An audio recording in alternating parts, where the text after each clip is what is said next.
Here goes our first flight test.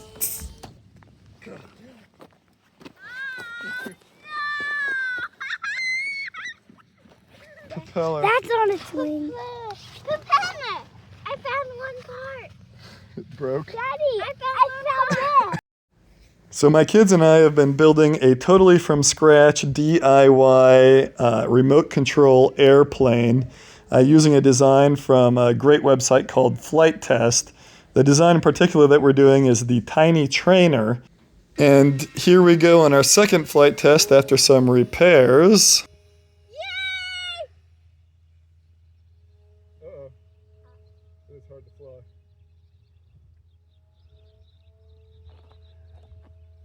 Doing a great job, though. I'll get it. We worked on this project for around a month and a half, probably about an hour to a night. Not every night, though. So my guess is it probably took us somewhere between 30 and 40 hours to make the whole plane. It was a lot of fun. We learned a lot about cutting and gluing and electronics and pairing remote controls and all sorts of fun stuff. And here's our third flight test. Is third time the charm? No, didn't have our elevators trimmed.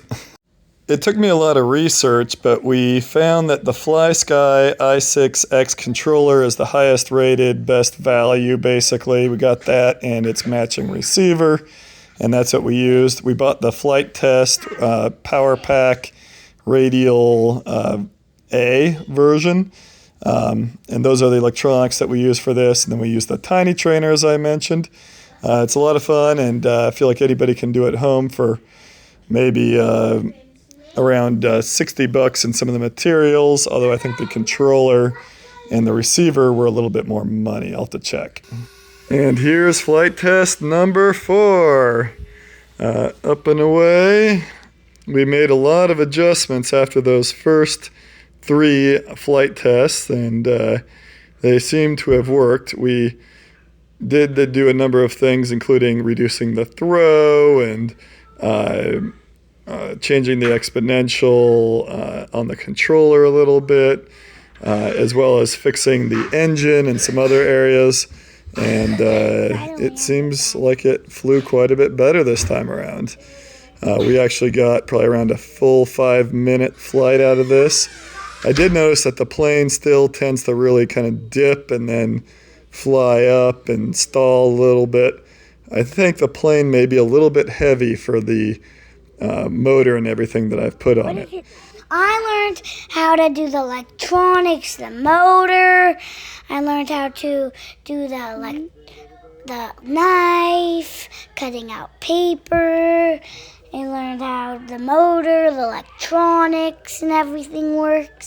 My son and daughter are 6 years old, and I had another son who's almost 4 years old, and they all got to participate in this and learn about how to build things from scratch. We printed the paper, you glue it onto the foam, and then you cut it out, and you fold it up, and you glue it together with hot glue, and then you mount the motor and the ESC and the servos and the battery and all that stuff in it and get it set up.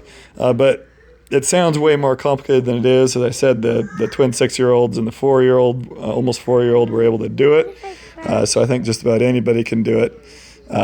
Definitely you'll want an adult there involved, especially for the very first time. But we are hoping that my son will be able to do one all on his own pretty soon. So we're going to continue working on it. The plane at this point is still quite challenging to fly.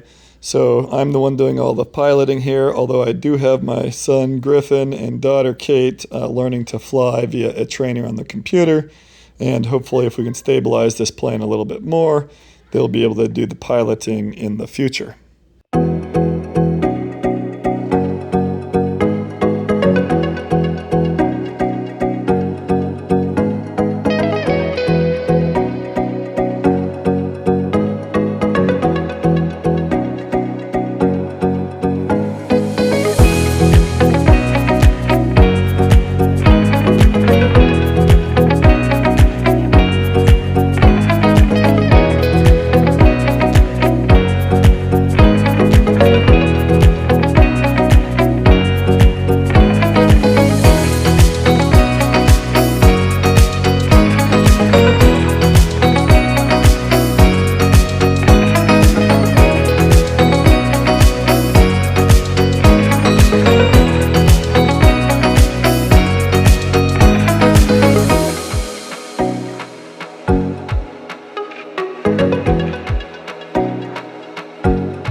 now we are just a few seconds from the final crash. I think that the motor was, or the battery was starting to die on me, so I was having a lot of trouble gaining any altitude and controlling the airplane.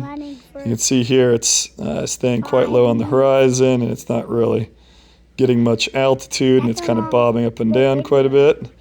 And there we go. That was the crash.